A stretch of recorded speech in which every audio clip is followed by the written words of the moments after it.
Welcome back to some of the best stories from r/TalesFromTechSupport. I hope you had a great day. Thanks for all the likes and comments on the last video. And now let's take a look at the first story. It's called Just Do It.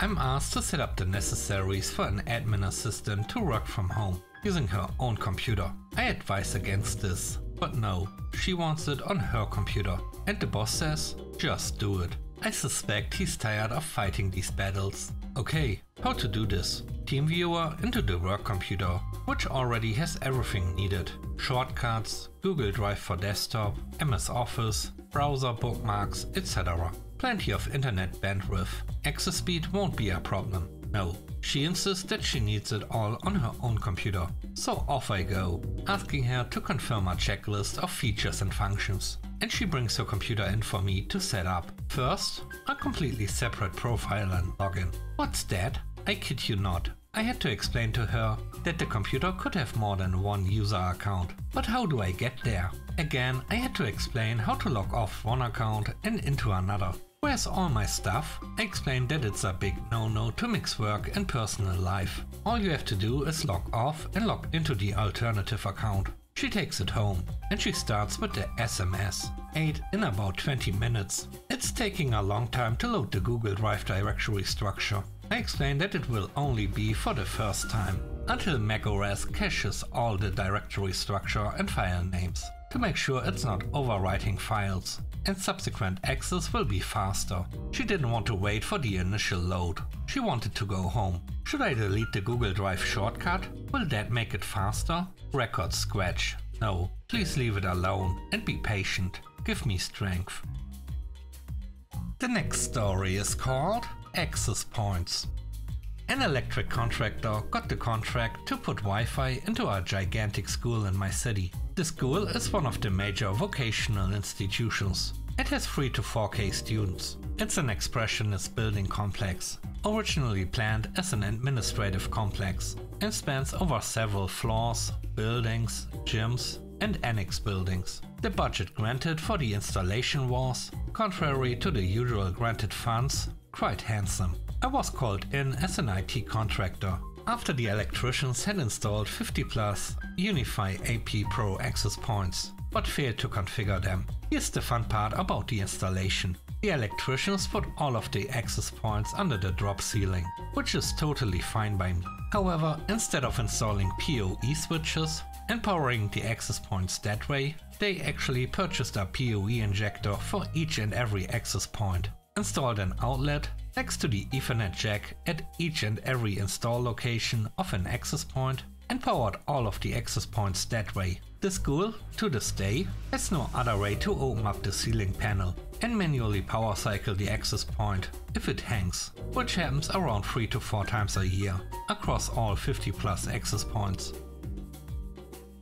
The third story is called Barbara. I'm here to talk about Barbara. That's not her real name, for me or maybe you. But you probably have or have had a Barbara. That coworker who cannot do a single ticket correctly, and in fact must redo every ticket threefold before they are finally resolved. You avoid responding to them in group chat. You know better now. If you answer, you'll become responsible for resolving the entire issue. But their name is the one that will go on the ticket. Trying to explain something to them, even something simple that is vital to their everyday job, ends with you pulling out your hair as they attempt to repeat your words back to you and reveal their persistent misunderstanding as you listen to something that doesn't in the slightest resemble anything you just relate to them. They even shotgun answers to every question asked in chat, with no concern for whether the answer is correct, or could add hours of extra labor and headaches for level 2 to sort out. Finally, and this is the most egregious part of all,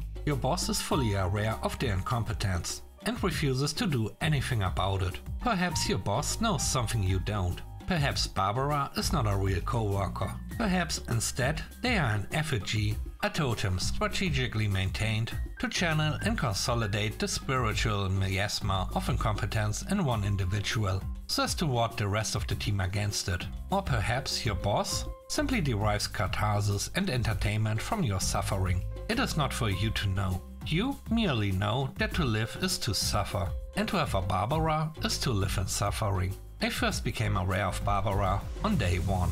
She was assigned to train me. My workplace is a small company and very disorganized, so training involved throwing us onto the phone, with no knowledge base to speak of, or actual knowledge of our work at all, pretending we knew exactly what we were doing, and then begging our seniors in chat to please answer my question. I've been stalling this lady for 20 minutes and have no idea what to do. When available, our trainers would ask us to ride along on some of their simpler calls, or invite us to share our screen on Teams, to walk us through something. I asked my assigned trainer Barbara for help exactly once. Having done IT work before, I had gathered as much information as possible and taken extensive notes on the call I received. A single instance of our software on one machine would not connect. Another adjacent machine on the same network could. It could be a server issue, but my experience told me it was more likely an issue local to the machine. I explained my suspicions to Barbara.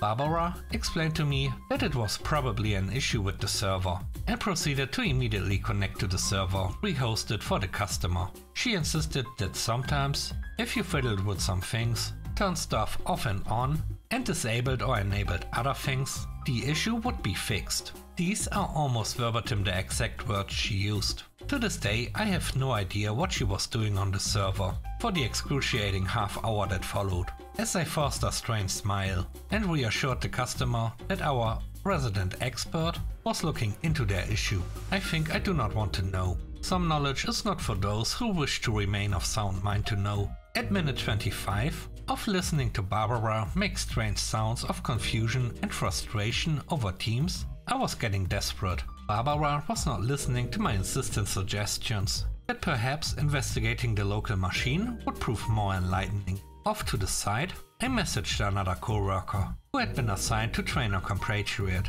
in much the same way Barbara had been assigned to me. He told me to hold on and that he'd take a look in a minute. To my great relief, Barbara, by happenstance, had an urgent appointment she needed to be on in 5 minutes and recommended I escalate a ticket to level 2 because this issue was completely beyond our ability to solve.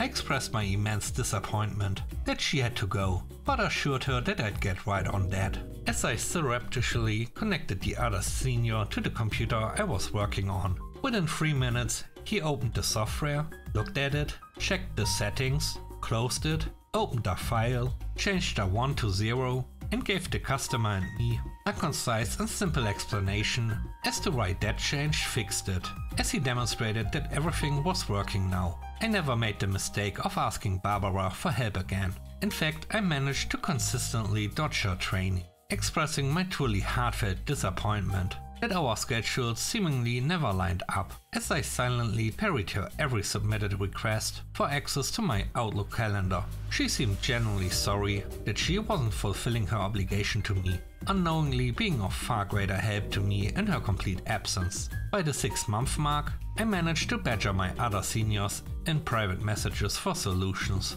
to every problem I ran across, until my own knowledge surpassed Barbara's limited skill set many times over, despite her, as I learned later, 3 years of tenure over me. Unfortunately, this fact is the only thing she managed to catch on to quickly, and soon I became yet another person, constantly tagged in chat for her urgent self-made emergencies. The last story is called Randomly Deleting Stuff.